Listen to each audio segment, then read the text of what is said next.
All right, so I'm Jeremy Fricke. I'm Education Director at Tri-Faith Initiative, and you are here to learn a little bit about Gnosticism and early Christianity.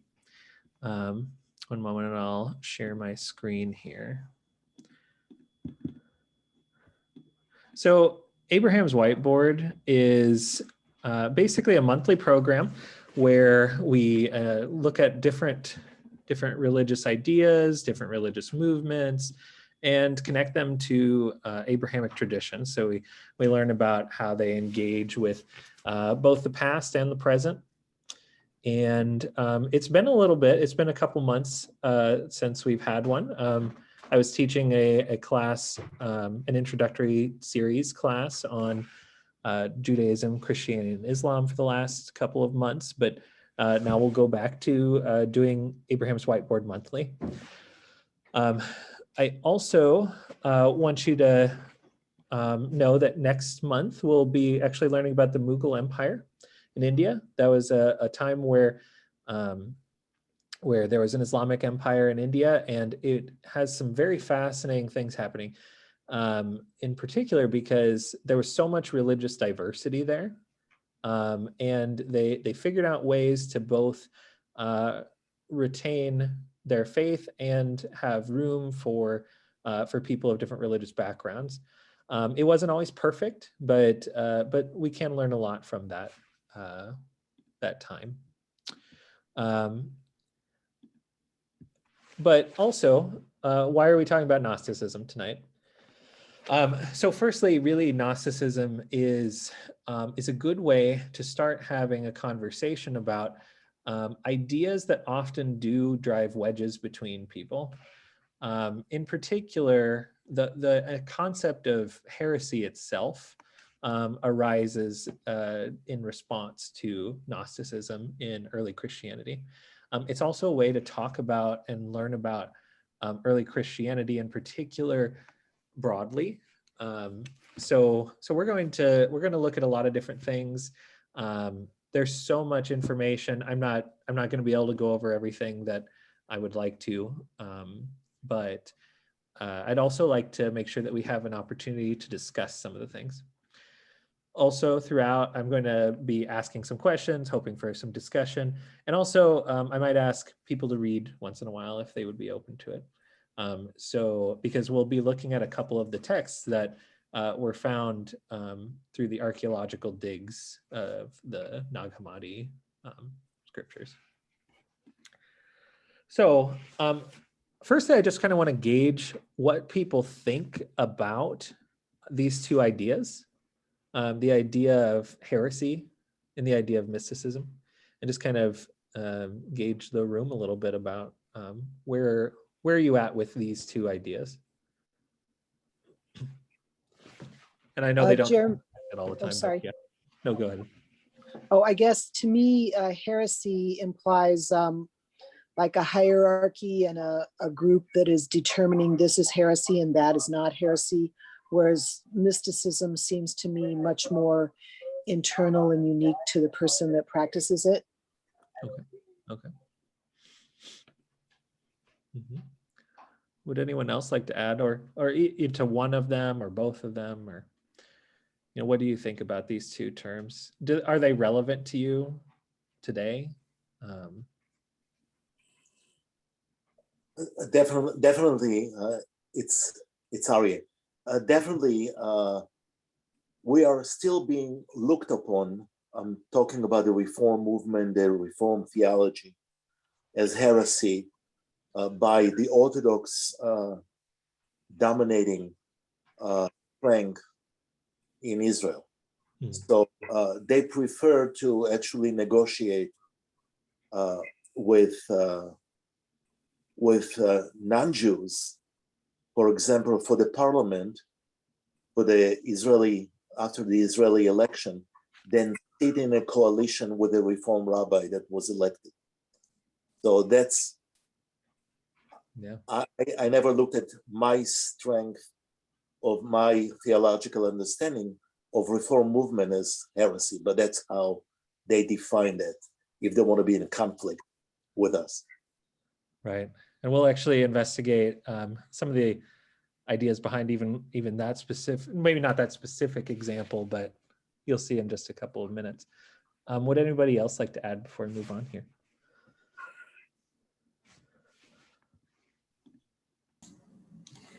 Wouldn't any, this is Jean, it seems to me that any religion has factions, and each faction kind of feels that people who disagree with their perspective or their beliefs probably are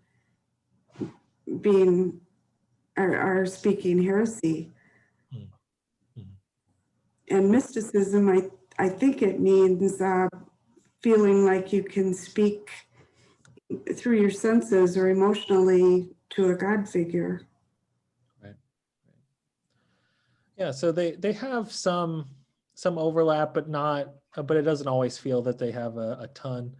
We'll see, if anything else pops up as we go. Oh, yeah, Eileen. I immediately thought of the Salem witch trials because, women were burned alive at a stake just because people didn't understand them and thought they were witches. And so that kind of brings to mind the mysticism to me. As soon as I hear that word, that's always what I think about. People who are different, and for whatever reason, that particular religion or that group of people looks at them and says, oh, there's something wrong with that person. We need to get rid of them. Right. Yeah, no, that's a good point. It's a good point. It's a story that has repeated many times in history. And we'll learn a little bit more about that here too. So, really, I bring this up to kind of flex our muscles about how we think about things.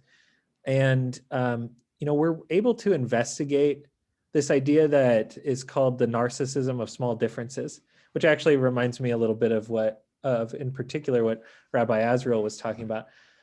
From a somewhat less strict point of view, less personal point of view, we are able to kind of analyze it to some extent as outsiders because it's mostly historical.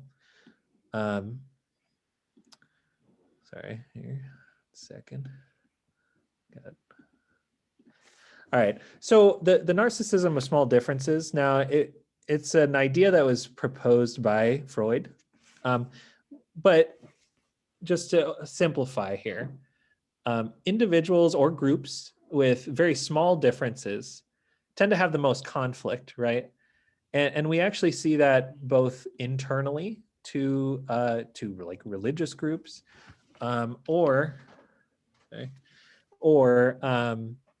the closer they are. So the truth is that there is a long history of extra conflict among Abrahamic faiths between each other as well.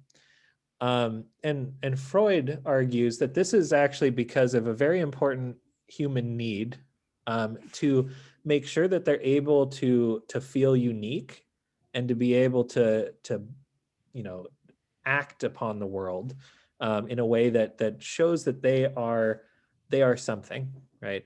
We have these conflicts between people who have minor differences because we have to make sure that that it's understood that we made our own choices, that that it's so key to keep our own individuality or why we chose our identities or are part of our identities. People who are more vastly different from us often don't create that kind of conflict because they don't challenge our particular ways of being or our beliefs in the same way as someone who has so much more in common. This is a theory, and I would love to hear if anybody agrees or disagrees with some of this. We'll kind of have this sort of in the background as we talk about Gnosticism itself. Do you find that people who have fewer differences sometimes have the most conflict? I completely agree with that. It even makes me think about sayings where people in a family will say, we don't get along because we're too much alike. Right. Hear that a lot. Yeah. Yeah, because they often know that they have many similarities, and those differences matter much more when you have a lot in common. In some ways, it's easy to lean into that.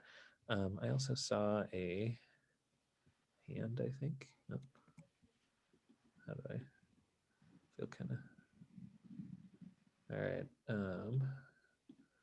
In the chat. Oh, okay. All right.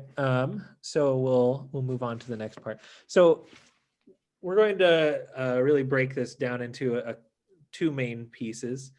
For a little while, we'll talk about early Christianity and sort of Second Temple Judaism, that era kind of 100 BC to about 300 CE.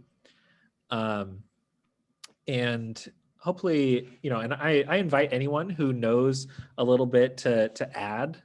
Feel free. I don't know everything by any means, so feel free to do that. But I want to talk about both the sort of Jewish cultural context of the Roman Empire in kind of the founding area of Christianity, and I'll also talk a little bit about sort of the Greco-Roman philosophy movements, and especially how they pertain to Gnosticism. Now, again, I hope people add if they have heard other things. I'm just trying to keep it simple here. But most scholars, in part because of a very early historian, say that there's really three core Jewish sects around this time, around 1st century CE. And that's the Sadducees, the Pharisees, and the Essenes. And the Sadducees were in many ways probably the smallest group, a little bit on the wealthier side, and have a much more, they want to follow the law strictly, and are not as interested in things like the Talmud or extra literature beyond the Torah. This is, they had various periods of being high level people in the temple, and then eventually Pharisees, the Pharisee group, ended up having a little more over the temple. And the Pharisees, who in many ways are, at least in my understanding, the trajectory of more of modern Judaism, on average, are highly education centric, and we're really big on the Talmud in addition. And there's a lot more interest in deeper conversations about the texts and about God and things like that. And they were often more middle class, and were probably the largest group of the three. And then the third group we see is the Essenes. The person from sort of Christian history that we can point to that's most like this is John the Baptist, who, was kind of a poorer person, went off in the wilderness, made a community of poor people, had really charismatic teachings and practices, often had more of a, how to put it, they had a hope of the future being better, of the afterlife in particular, was more centralized for the Essenes, as a spiritual afterlife. I see we have a chat here. I am not as well versed on the Levites. Rabbi. About what? I'm not clear. Oh, Carrie mentioned where do the Levites fit into this? The Levites were part of the Pharisees. I raise my hand just to make sure that there is a knowledge here about a fourth group that no one really talks about. And those are the Zealots. Oh, yeah. Yeah.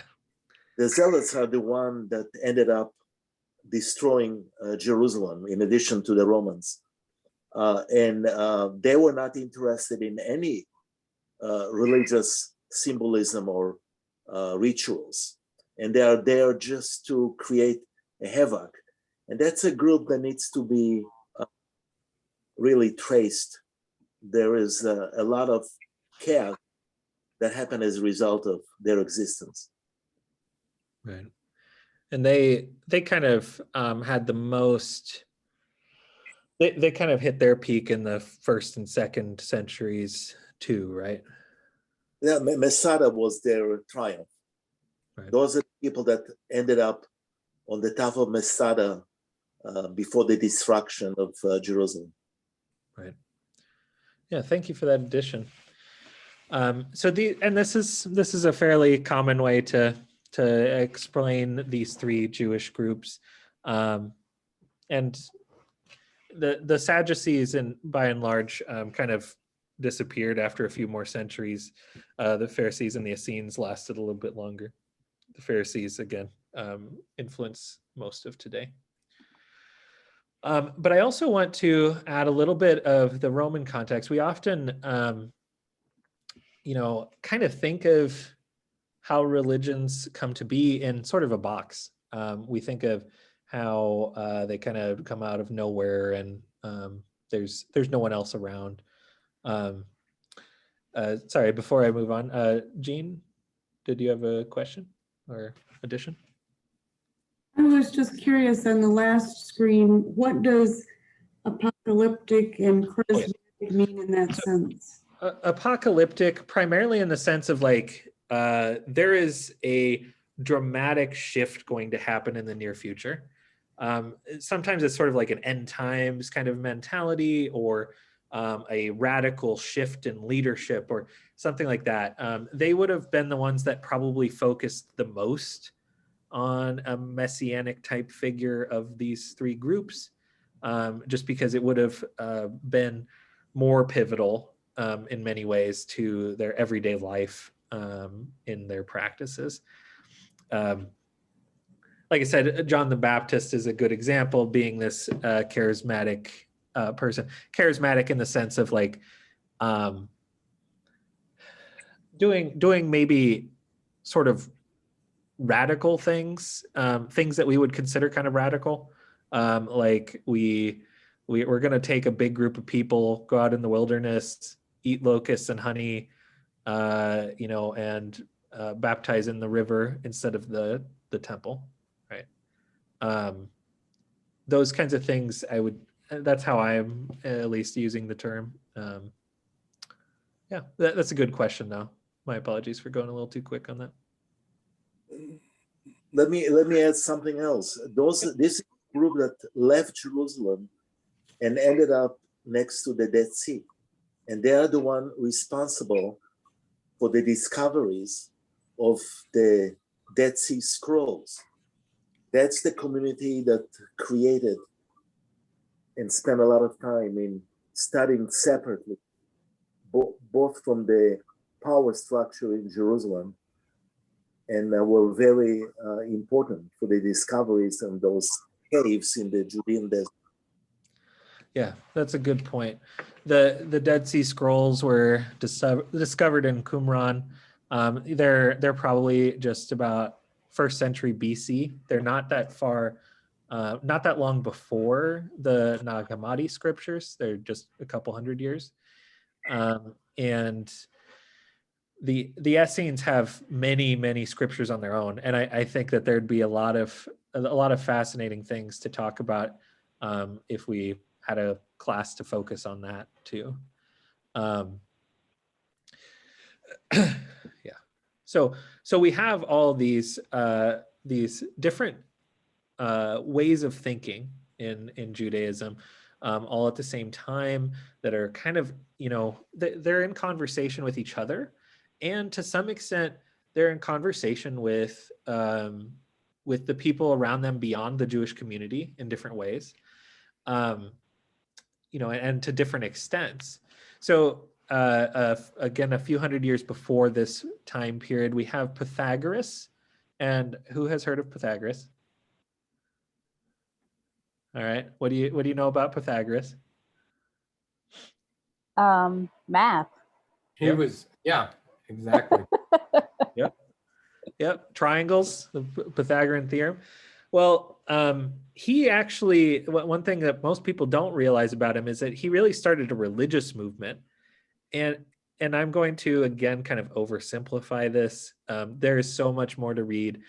Many of his texts are gone now, but really they believed in sort of math being the evidence of the divine, and so core to understanding sort of the divine realm. It kind of combined math, philosophy, and religion into one sort of thing. And a couple of things that he really started that have greatly influenced both Gnostics then and even us today he's one of the first people that, as far as I understand, created a religious group that focused on communalism. So again, he's about 400-ish BC. And he had basically something that looks a little bit like a monastery. That's just something that wasn't super common at the time before this point, where people would give up their wealth and share it and try to do good works. He also believed in a certain type of monotheism, and he called this god the monad, and it basically means the one. It's he doesn't even really call it a god. It's the point of origin. It's a very, very abstract version of God, like distant, doesn't really do anything except create, and not with intention even, like it's a creation force. So that's something that he sort of introduces, and ends up influencing a lot of things later. And then we also have Plato, and the allegory of the cave. Is anyone really in love with the allegory of the cave that would like to explain it? I can explain it too, but I don't want to talk all night. All right. So the allegory of the cave has been highly influential. Many of you may have heard it mentioned in passing, at least. And I'll kind of tell the simple version of the story. So there's a story of multiple prisoners in a jail cell, and they can't get out of the jail cell. And all they see around them is these shadows that are displayed on the wall. There's a light that they can't see, but it creates these shadows, and they make names for these shadows, and they kind of tell themselves stories about these shadows. And one day, one of the prisoners eventually is released, and he goes out and he sees the light and he sees the things that are making these shadows. And he comes back and he doesn't know how to explain it to the prisoners, because they just don't have the context to understand what the origin of those shadows are. And Plato also sort of starts a religious movement of sorts, where there's a belief that that the material world is sort of like a shadow of the divine world, that the material world is an imperfect reflection of what sort of like heaven is like. And some some interpreted this shadow as a very negative thing. Some interpret it as a more neutral or, or mostly good kind of thing. But in general, that this shadow world is imperfect in comparison to the true world. Now, all these ideas end up influencing Gnosticism and actually a lot of Abrahamic ideas later as well, beyond Gnosticism. Does anybody have any questions on that before I keep going here? Yeah, I'm just curious why you called it significant Roman religious movements, but both Pythagoras and Plato were Greeks. I should have said more like Greco-Roman. Yeah, that's a mistake on my part. I apologize. You're right. They are Greek. They would have identified as Greek. They were highly influential on the Roman Empire. But yes, they were Greek, and that's definitely true.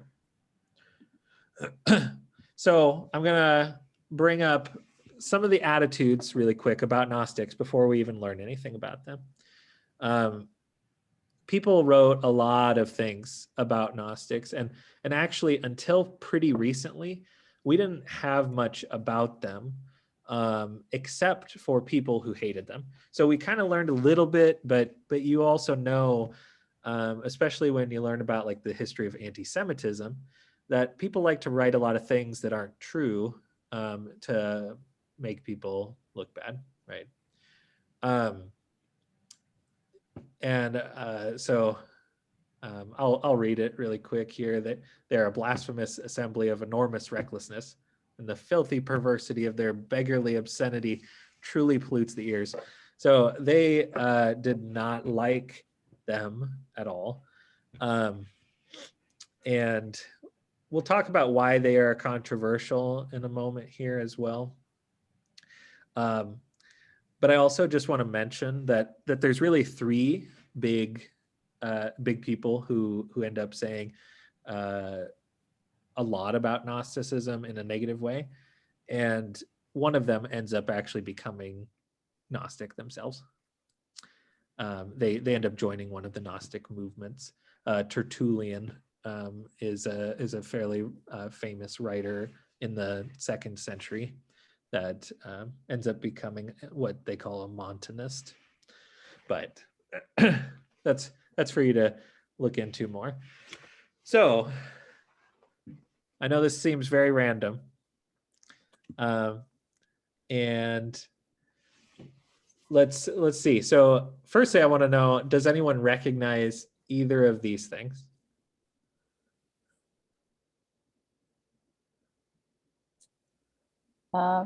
The green stuff reflected in the sunglasses reminds me of some scenes from The Matrix. Yep. Some sort in like computer code. Yep. But yeah, I don't know who the wearer of the sunglasses is. Yeah. Okay. And the right picture is, I believe it's William Blake. It's a creation that's a God creating probably the universe or Earth or people or something like that, creating. Right.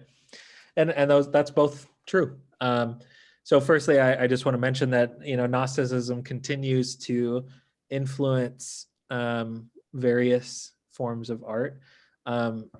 William Blake wouldn't have considered himself a Gnostic, but he had some interest in some of the ideas, not all of them, but some of the ideas.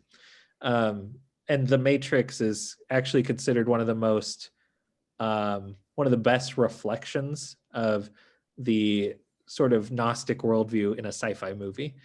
So it sounds kind of silly, but if you're interested in learning a little more about it from that angle, go for it. But also here, I want to mention that I use the term Gnosticism a bazillion times, but they would not have identified as Gnostics by and large. This is a term that is created mostly by the opposition, and it groups together a whole bunch of diversity. I'm not going to be able to go into all the diversity with an hour left, but we're talking basically anybody who does not fit into what would have been considered mainstream at the time would have been starting to fall into this group. If we have time, we can talk a little more about some of those specific groups. But what I'm going to end up doing here is talking about some of the most the texts and the ideas that are most common, and in particular within the Nag Hammadi scriptures. And I'm not going to read this all to you, but I just want to point out how many texts were found at the Nag Hammadi site, 52. And the vast majority of these are the first time that they were found. But many of these have been mentioned in other writings, people writing letters to each other about this terrible text or whatever, right? So they have a lot of these mentioned. And all of these are translated multiple times. And I know it's a tiny font. Just thought I'd point out a couple to just point out here that they've found. There is a version of Plato's Republic. There's a book called Melchizedek, which is a character in the Abraham story. There's quite a few named after various disciples, as well as there's even one named after Zoroaster, which is a figure from Zoroastrianism, which is a different religion. So lots of stuff. Again, I'm not going to go into all those, but pretty soon here, we're going to kind of read together a few of the most famous or most complete or most influential. But a lot of these were damaged. A lot of these books were damaged. There's only one that was in its full text, and that's the Gospel of Thomas. I also think we should mention here that even though I can't go into a lot of detail about it, you should look into the story of how these were found and the whole the way that they ended up coming to be able to be read by people. The short version is that there were a few peasant farmers who claimed that they were trying to one of the brothers was trying to grave rob and get some money out of these urns. The other one said that they were trying to distract because they had killed somebody. It's a huge drama. And eventually they go through a long black market process to end up in the hands of basically professors of archaeology. It's a fascinating thing, and it's its own conversation, but it is very interesting. So one thing you'll notice two things you'll notice, I guess, in these texts is you'll find two big differences. One is that Jesus has secret teachings. This is a very important idea in Gnosticism. In fact, the term Gnostic means knowledge, and it's really in reference to the secret knowledge, right? To this knowledge that is hard to obtain. Gnosis is where it comes from. So Jesus has some secret teachings that he only gives to people who are prepared for them, according to the Gnostic text. And then the second is that there is a very controversial cosmology, or the way that the world and the universe is in reality to Gnostics. So I would love for someone to read one of these quotes. These are quotes from the Gospel of Thomas, which is actually one of the oldest Gospels Most scholars think that it probably was written after Mark, but before Matthew, Luke, and John.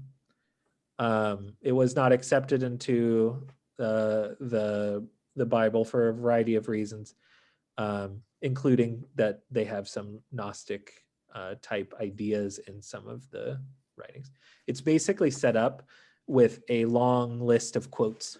It has no chronology. It's just Jesus said this, Jesus said this, Jesus said this, throughout the entire thing. I have a question. Yeah. Would you parallel this material to the Apocrypha? So, like the Catholic Apocrypha? Or the Jewish Apocrypha? So the Jewish Apocrypha, I feel like the Dead Sea Scrolls, some of the Dead Sea Scrolls.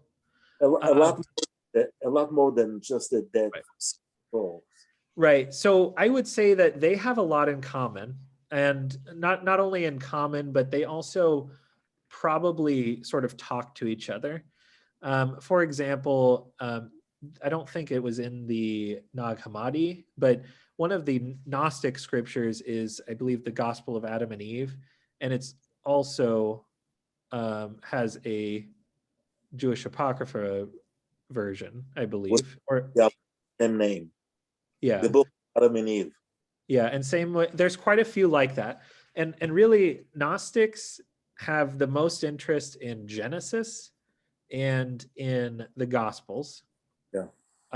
And you'll see that time and again. They have very little interest in the rest of the Bible.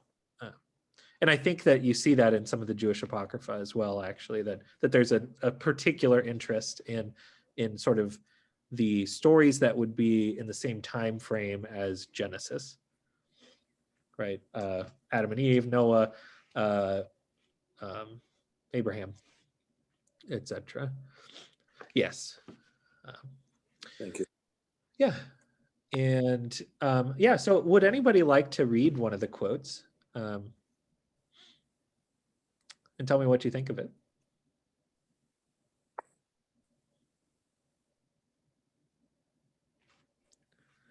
Okay, I'll go ahead. This is Carrie. Okay. Jesus said, "It is I who am the light which is above them all. It is I who am the all. From me did the all come forth, and unto me did the all extend. Split a piece of wood, and I am there. Lift up the stone, and you will find me there." And I guess I would say I love it. It's very poetic. Yeah, yeah. It's one of the last couple lines there are some of the most well-known lines from, I think, all the Gnostic texts. Some people have probably heard that in passing. Would anyone like to read another one? I can read one, Jeremy. Jesus said, "Do not be concerned from morning until evening, and from evening until morning about what you will wear." What do you think about that one? I like it. It kind of reminds me of, I think it might be a psalm, maybe Proverbs, where he talks about the birds not worrying about things. But no, I like it. Yeah, I think it's so it's fascinatingly simple. Would anyone like to read either of the other two?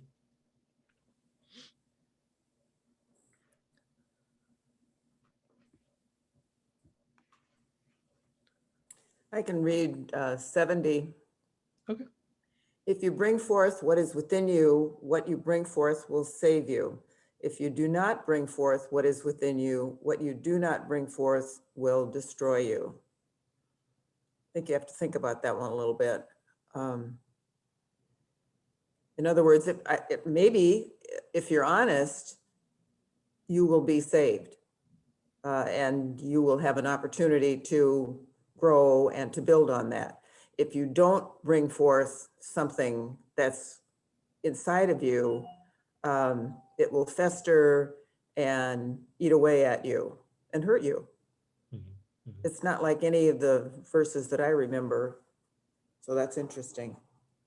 Yeah, that's I like that you brought that up. You know, I mean, there are many in the Gospel of Thomas that are very similar, and there are many that are very very different. You know, and I thank you for reading that. Would anyone like to read the last one? I can read that. 66.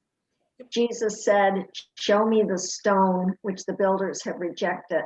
That one is the cornerstone." It's very parallel to what's in the Christian Bible in another quote. Yeah, it's one that isn't exactly reflected, but it is a theme that is very similar. Yes. The downtrodden, right? So, I mean, do you notice anything else in particular that, like, whenever, you know, anyone who looks at all four of these, do you notice anything about these? And this is seriously an open question. They seem to be all quotations. Okay. Yep. Mhm. Yep. And that's partially the Gospel of Thomas. That one is particularly about quotations. They sound like Chinese fortune cookies. There's a little bit of that, yeah, for sure, for sure. It seems like Jesus here is interested in the imperfections and the ordinary and is exalting those, really, to not worry so much about your perfection, but be who you are. That's where you will find me. That's where I will find you. If you can just be who you are. Right. Yeah. Yeah. Which is extremely Jewish teaching. Yeah. Yeah. I appreciate all that. You know, the Gospel of Thomas was probably the one that was closest, at least in my view, to be accepted into sort of what became the Bible. There are some interesting or odd ones too. There's a lot of talk about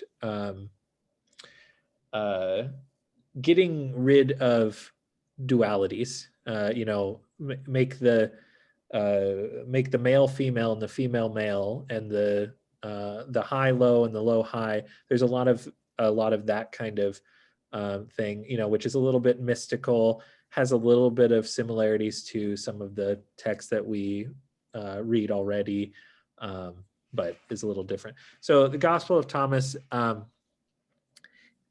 it kind of bridges to some extent between sort of mainstream Christianity at this time and sort of what would be considered Gnostic Christianity. It's a little bit kind of moderate, if you will, just to kind of give a little bit of backup context. Now, another text named after another disciple. So this one was attributed to the disciple Thomas. Another is the Gospel of Mary Magdalene. A lot of people felt that this was going to be promising, in particular, for women in Christianity, especially women's role in leadership and things like that in Christianity. Just to give a little context, and I'm going to ask anyone who'd like to read this page. I have 2 pages of this in just a moment here, but a little bit of context. This is a highly esoteric, or, you know, kind of a highly mystical text before this point. So this is how it ends. It's a longer text, and it talks about things like the difference between the spirit and the soul and the mind, or you know, how do you reach the light? You know, how do you become the light? Things like that. Some kind of esoteric things are said. Mary claims that Jesus tells her these deeply mystical things, and then we are at this point in the story. And I find this piece particularly fascinating, and I would love if anybody would be open to reading this page. I can read it if that's okay. Yeah, thank you.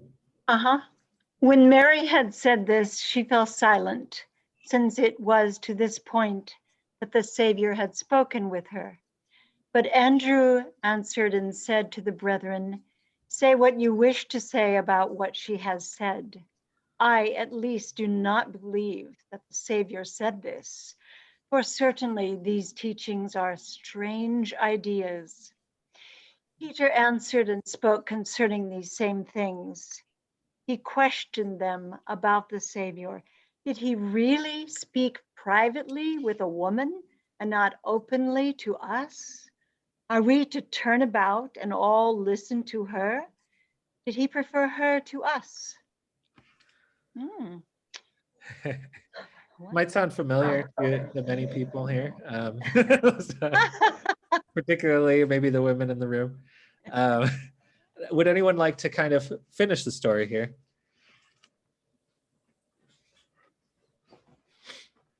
The beginning is missing. So what did she say, Mary? That It's a lot, and I encourage anyone who would like to read it to read it. It's like I said, it's mostly here. Maybe I can. Oh, we'll go there too in a second here, but let me see if I can find it really quick here. So just a quick quote. It's many pages of things like this is Mary Magdalene speaking. "Lord, does he or she who sees the vision perceive it through the soul or the spirit?"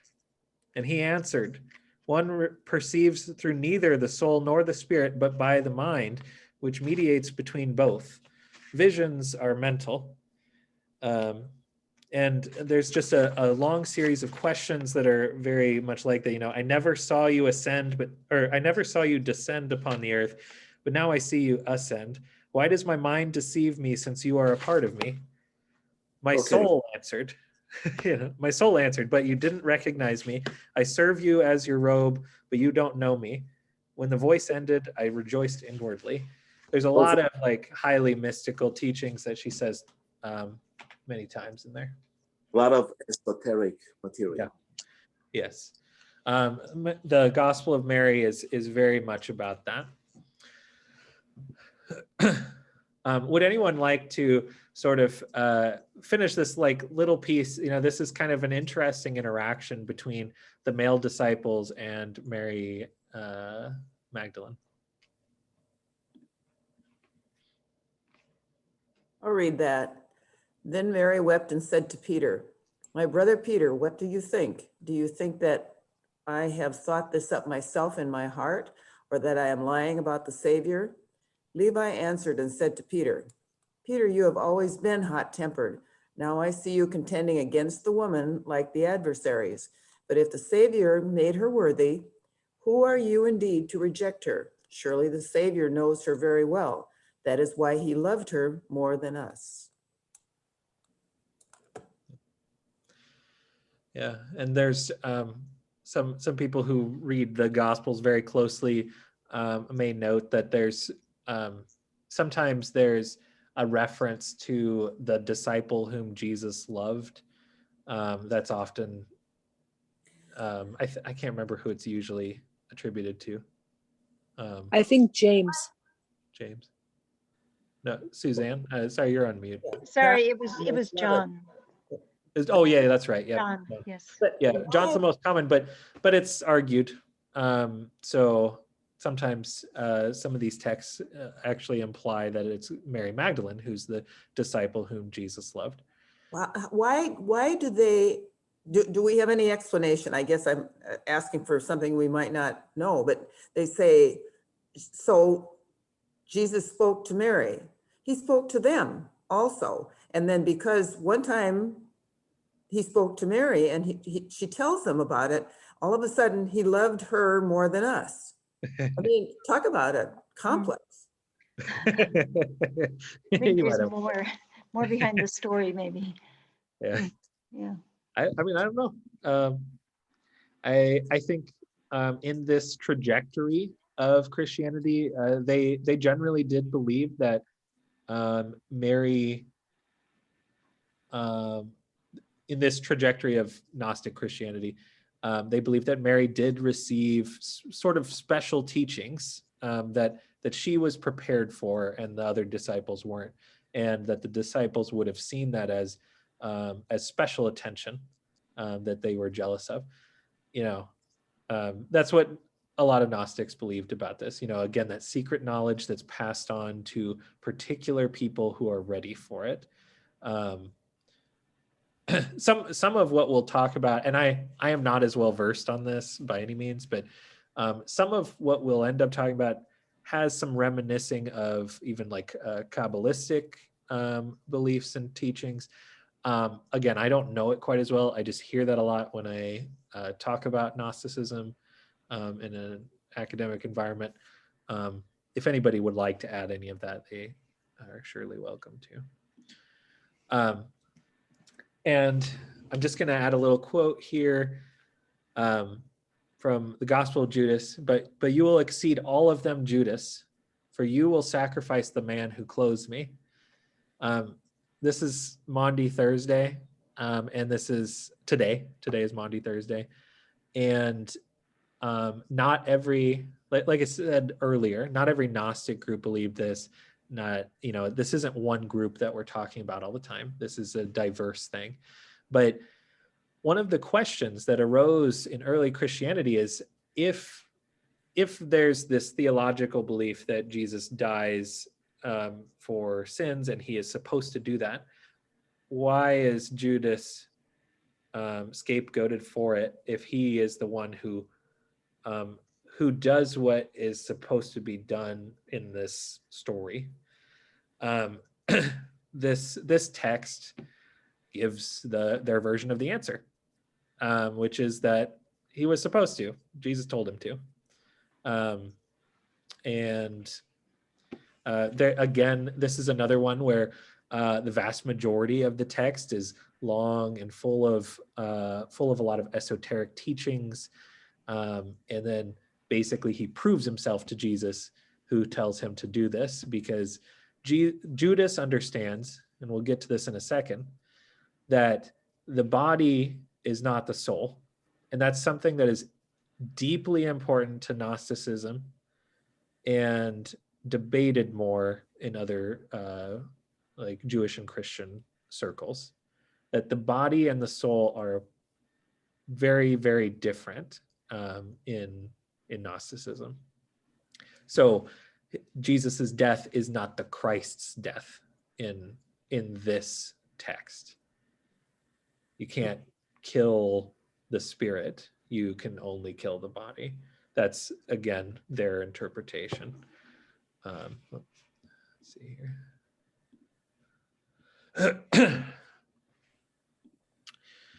All right. So we'll talk a little bit. Hopefully we have a little bit of time to talk about the cosmology. Would anybody like to read this? This is a poem that is sort of told from the point of view of God, if you will.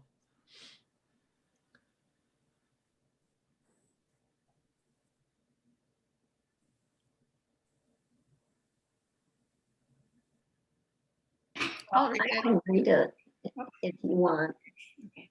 I am the first and the last. I am both respected and ignored. I am both the harlot and the holy. I am wife and virgin, mother and daughter, organs of my mother, bearing yet many are my sons. Mm-hmm. This text is called Thunder Perfect Intellect or Thunder Perfect Mind. It's fairly popular even today among many progressive Christians that don't mind some of the apocryphal type of works. It's a long poem that basically does this again throughout most of it, giving both this, that I am both yes and no. I am both the both sides of every coin. I mean, I would love to hear anyone who has any comments about this. You know, does this reflect? You're hearing them now? Yeah, I can hear you now. Lee? I'm sorry, that was a mistake. Oh, okay. Yeah, I mean, would anyone like to have a little comment on that? What is this? Does this, I mean, firstly, does this reflect or not reflect how you perceive, you know, God or the divine, or you know, however it makes sense to you in your background?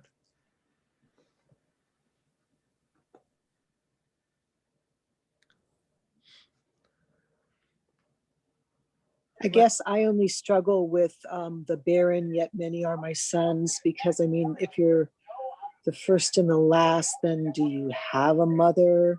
But then you are mother and daughter. The whole thing seems a little bit quizzical. It's a good point. It's a mental exercise for sure.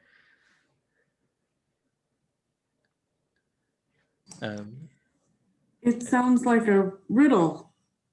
Yeah.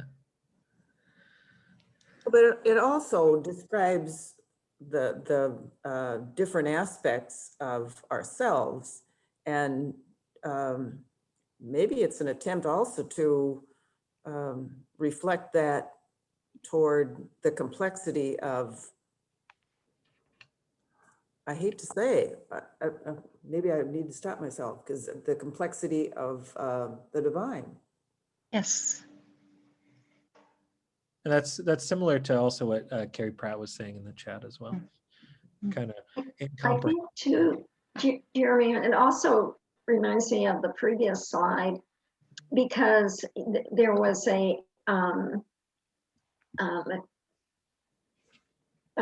in those quotes, there was, I guess even further back, one more, but in those quotes that we were looking at, where the woman has been given secret knowledge, and then you think of that phrase from Paul that says there's neither Jew nor Greek, male or female. So it's trying to do away with artificial differences to look for critical similarities. And the same with, you know, Peter saying, I think that's what the quote was, something about, Peter saying, did Jesus talk to a woman and give her secret knowledge, and so on. And elsewhere in the Bible, where there seems to be some jockeying for position, will I be at your right side? Will I be the stone, or whatever? So we see this competition. And so something like this cosmology is, in a sense, erasing the basis for competition. It also has a lesson here for all of us to stop talking about God as we know who God is. Introducing more confusion and maybe less conversation and argument. I like what the rabbi just said, and that's kind of how I was viewing it, because most of these things could be considered extremes, are in total opposition to each other. Like, you cannot be the first and the last. You cannot be both the harlot and the holy. And it's basically saying, like, yes, I can. So don't pretend that you are the one who knows me. This is why so many Jews are using the word, the name, to mention God. Hashem, the name, just the name. And stay away from definition, because every time there is a definition, you make God smaller. And actually, there's a very similar belief here that is a little more that is a little bit like that, where So we're going to get into the more controversial piece here in a second. And this is basically the idea that there is a God beyond God. And that's actually, I'm using that term from a modern Paul Tillich. I don't know if you've heard of him, but he uses the term God beyond God, that we need to reach beyond the box that we think about God and be going beyond that. But it's a little more literal than that to Gnostics here. Now, I'm going to not go into every detail here. Again, it's big. A lot of Gnosticism feels like it's intended to be an intellectual exercise and a spiritual exercise to just kind of like just try to get your bearings on how big the universe is. At least that's what the vibe that I get from reading some of these things and stuff like that. So I had this painted by Amanda Ryan, to talk about this a little better, because there isn't a lot of great pictures of this. So again, controversy. I'll kind of tell the story from the Gnostic point of view, as far as I understand. So at the top here, we have the monad, the origin of all things, the one. It's not, you can't, as soon as you call it a god, it's not, you're making it too small. It's bigger than that. It's described with the thunder perfect intellect. Now in the heavens, if you will, which is kind of like this white circle here, this is all the heavens. This is kind of more like the earth. Or the black circle is the earth and the white circle is the heavens. In the beginning, there's this monad, and he has a thought, and he is not even correct, just forgive me on that. They have a thought. They have a thought of basically the divine feminine, which they call the barbalo. And the barbalo ends up being, basically spontaneously created. Again, like there is no need for intention, because they are so grand that there's just no need for that. And basically the barbalo creates many other divine figures. They call them eons in heaven, and they include the Christ. They include some angel-like figures. And they also include the heavenly Adam and Eve, that in the beginning, there's a creation of these highly divine, high-level figures that are basically the original human spirits. They also create Sophia, which there's some poetry that uses Sophia today, wisdom. Sophia is understood as an actual goddess to some extent in this cosmology. And Sophia is well-intentioned. She loves creation.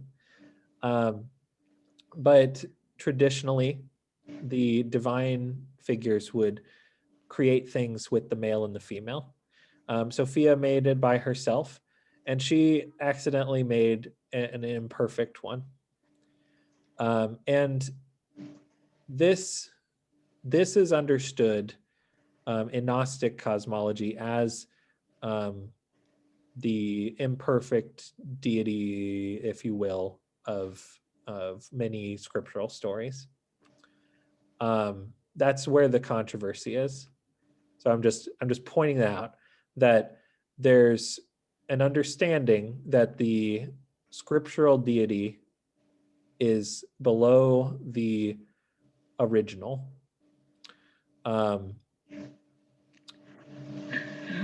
And so this deity, this final deity, is understood as a range between terrible and mostly good, but not quite perfect. It depends on the group. They are the creator of the world, and that is why the world is imperfect. They used the blueprints, if you will, of the original, of the God up here, and but since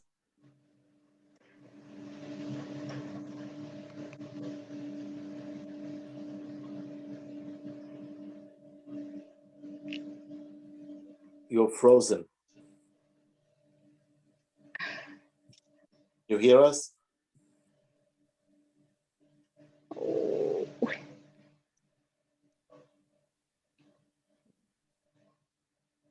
Sounds like he's been vaporized. Oh, no. Jeremy, where are you? I think God punished him for this. Yeah, I think so too. Oh.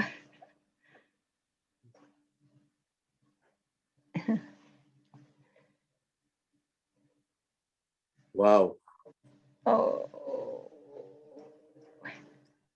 Now we see God's power on the Yeah. screen. Yep. You had to say there's a God above a God. So yep, yeah. Poor guy. He has to pay the punishment. Yeah. Jeremy was a nice guy. He really was. He was a great guy. I mean, lovable, informative. Poor guy. He'll be back. He's in a different world now. Let's leave. Hey, let's leave God out of this one. Yeah, he's in purgatory right now. Yeah, he's waiting. Rabbi, I love your language that is as least restrictive of characteristics of the creator as possible. That is something I constantly long for in my discipline, which happens to be Catholic, and we just restrict, and name, and especially almost always male. And it's wonderful to hear a more broad viewpoint that has to be pointing to a greater reality than these little boxes that we make. We have, we have those challenges in Judaism for sure. And so, especially every time there is election in the state of Israel, you can hear how they think about liberal and conservative Jews, because there is no separation of church and state in Israel. The church is Orthodox.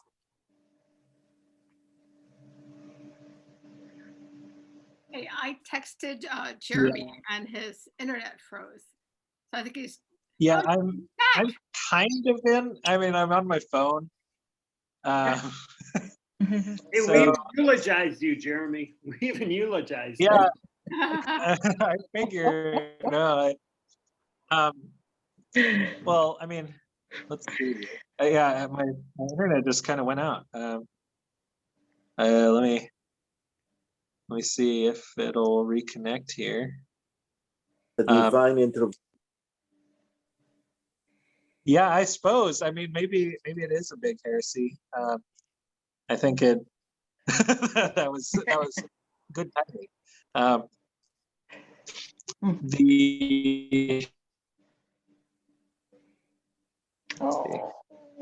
Oh, I think I might actually reconnect it here. 1 second. Let me see if it worked properly.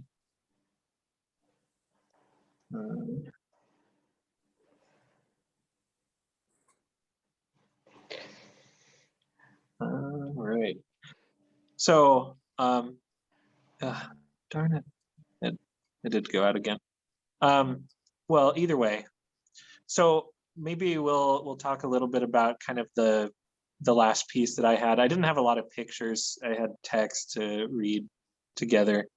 But let's talk about how that ends up impacting Adam and Eve a little bit, because Adam and Eve are very important for being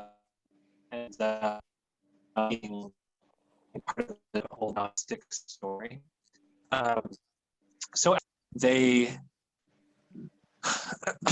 basically, since they are immortal spirit, are you able to hear me okay? Yes. No. Okay. I just see some people freezing up for me. So Adam and Eve, since they are immortal spirits, the bodies that they are created in are variously interpreted as prisons, or again just as accidents of sorts. But so we end up reinterpreting to some extent a lot of the Eden story. So when Adam wakes up, the sort of heavenly Eve is the one who wakes him up, because she is the one who reminds him that he has a spirit, and he isn't just the body. They end up appreciating the serpent, because the serpent is the one who tells them about the tree of knowledge. And what is the tree of knowledge? It's the tree of gnosis, right? It's the tree of understanding oneself and one's place in the world in accordance with how Gnostics view it.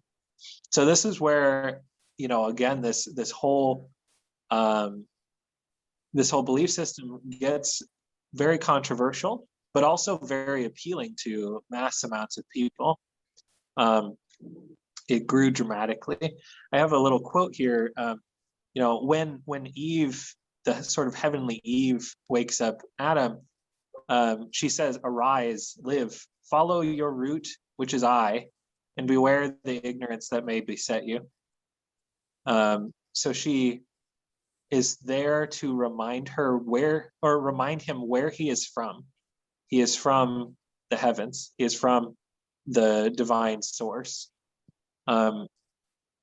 So the purpose, to some extent, of Gnosticism, of Gnostic Christianity, is to be aware of your divine origins. You are, you're not just bodily created by God, but your soul, your spirit, was created and is basically a part of God, and being conscious of that is kind of the goal. Some people like to say that, like, there's kind of a problem and a solution in most religions. In Christianity, to some extent, a lot of people like to say sin and salvation. In Islam, some people say it's like pride and submission. But in Gnosticism, it is ignorance and basically consciousness or self-awareness, that this is the goal in life, is to recognize not just the phrase, that you are divine,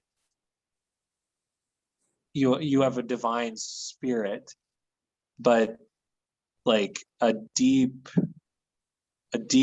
spiritual, esoteric type understanding of that. I'm dying to hear what they're saying about Judaism. What they're saying about Judaism because of that? No. What you said about Islam and Christianity. So what is it? Islam. I'm trying to remember who this author is. I think that they said, and you can. I have a problem with that interpretation too, but it goes to oversimplification. I think it was. I think they said exile and return. Yeah. And not like in the geographic sense, but in the community sense.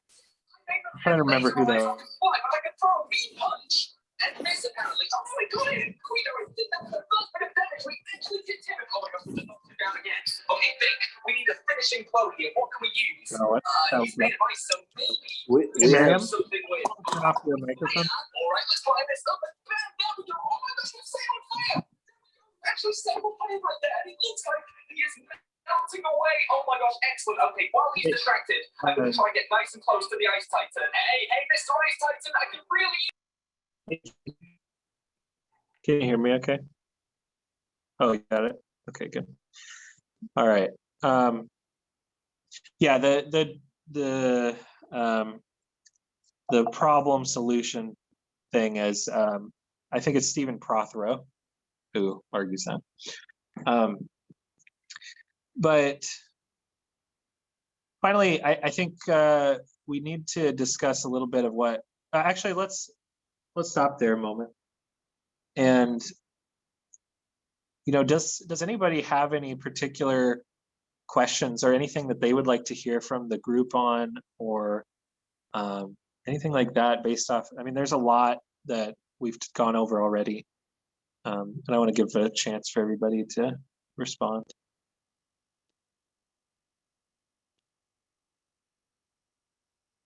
Well, you are doing a good job, you know, discussing, you know, a difficult topic, you know, one that is, you know, not easily, you know, comprehensible, okay, to those of other faiths. So, you know, job well done on that. Thank you. Despite the technical, you know, difficulties, you know, from God. So, you know, other than that, you're doing good. Well, one thing I want to mention is that most people believe, for example, that that actually the Sabaeans in the people of the book list are one of the sects, and that's partially because the idea of that true God very closely aligns, you know, like maybe not all the pieces align, but that high level monotheism that is very, very powerful, at least in my understanding, aligns very well with basically Islam's monotheism. Like that very, I don't know how to describe it, non-anthropomorphic, you know, it's not anthropomorphic, non-gendered, you know what I mean? All those things were less, those things were were different from the norm. And at least that's how I read it. And you know, some of it is very controversial, and some of it is kind of beautiful. That's partially why I brought up both the heresy and the mysticism piece. Sometimes those things are harder to differentiate than we want to admit.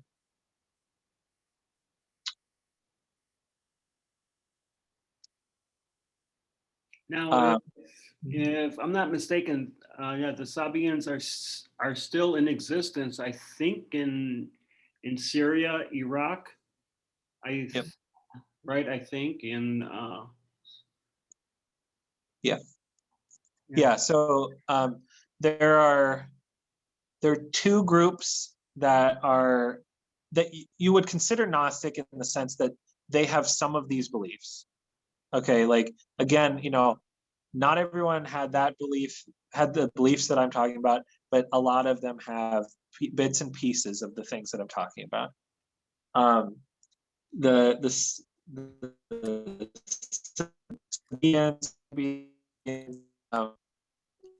are one of the few that have continuous ignia. And then there's also the Mandeans. Those are the two groups that are still fairly large today. The Mandeans are a Gnostic group, but they're not Gnostic Christians. They're actually Gnostic John the Baptists, or however you might say that. they believe that John the Baptist is the Messiah, and but they believe in a lot of the Gnostic type of ideas.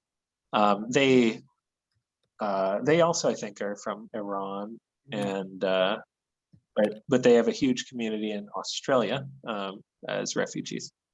Jeremy? Yep.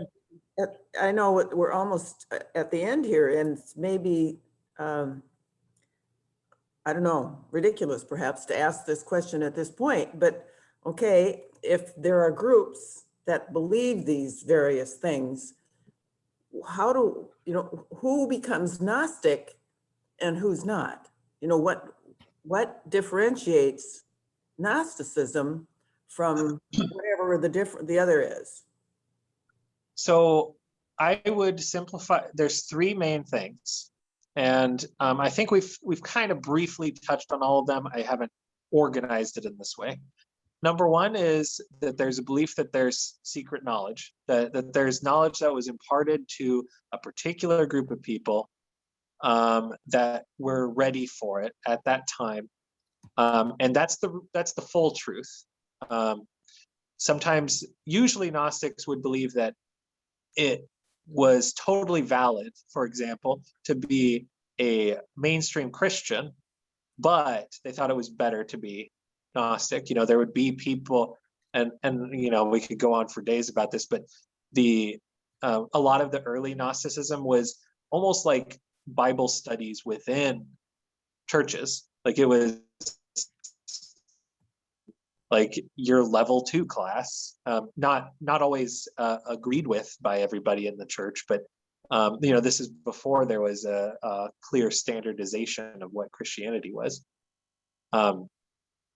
So not secret teachings.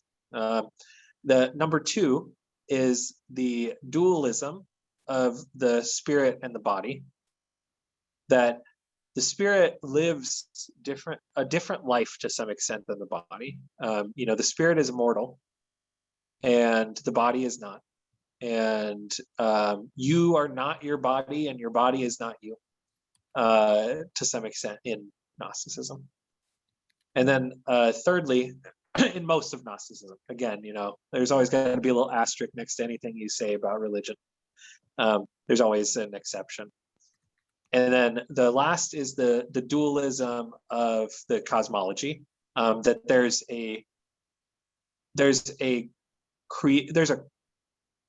an origin god that's called the monad, that is both a god and not a god at the same time.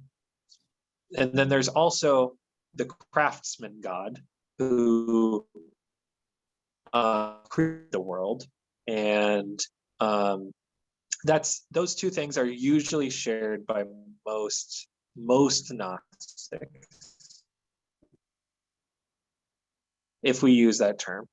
And again, like every time you use a term, there's going to be just as many exceptions as there are people to the rule, right? But that gives a good idea, I think, of most of it. Does that help? I think so, because I guess I've assumed, and you'd gone over this, I thought I had understood from what I've read before that the Gnostics' beliefs were basically the beliefs that were left behind and not accepted as part of mainstream religions. Right, and that's where it gets complicated, because that's why the term is not always useful. It was used against people who had as minor of differences as things like what they call adoptionism, which is where Jesus was not born the Son of God, he was adopted as the Son of God in his baptism. He doesn't become the Son of God until that point. That would have been called Gnostic by many of the early church fathers, because it was still pretty radically different from the norm. And they, but again, like a lot of these communities didn't always have names for themselves. We're talking more about ideas rather than communities.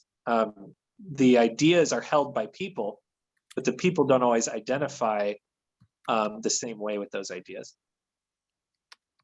They, like I said, they didn't call themselves Gnostics. They didn't call themselves adoptionists either. Those are terms that were applied to them.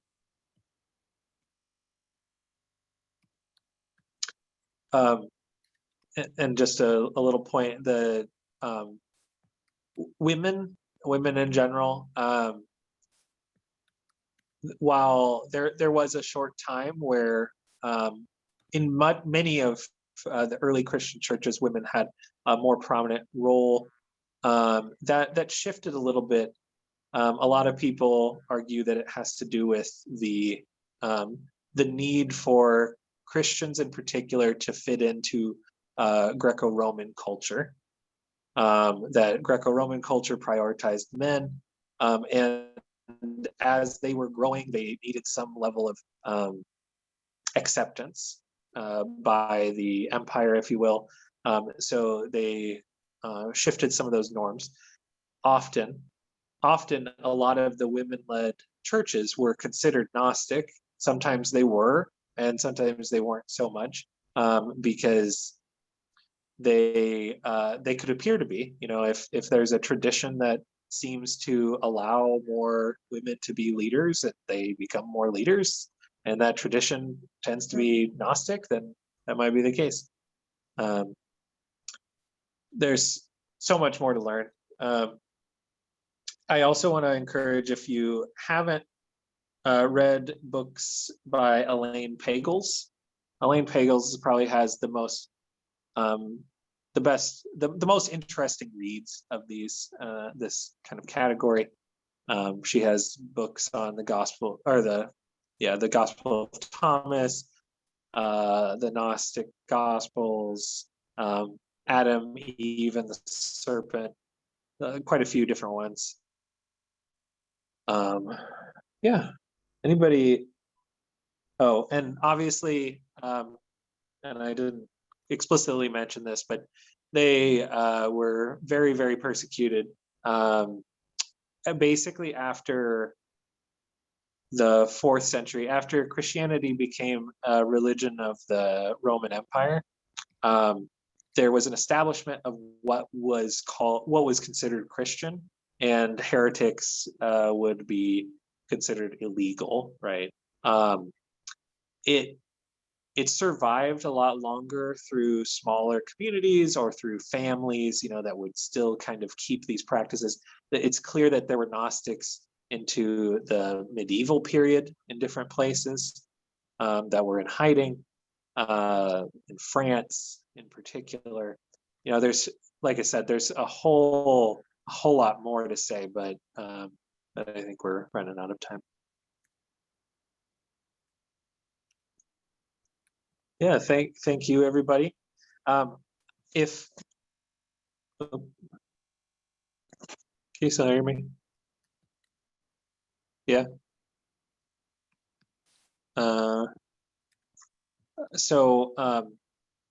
Yeah, thank you, everybody, for coming. Make sure you sign up for the next Abraham's Whiteboard on the Mughal Empire, and that'll be really fascinating about sort of the history of one of the most interesting Islamic empires and kind of the religious diversity there. If you have any other questions or would like to have any more conversations about this, I'm always available. Definitely email me. And anybody who registered will get a follow-up email with the video link and the survey. Thanks, Jeremy. Thank you so much. Yeah, thanks, Jeremy. Thank you, Jeremy. Thank you.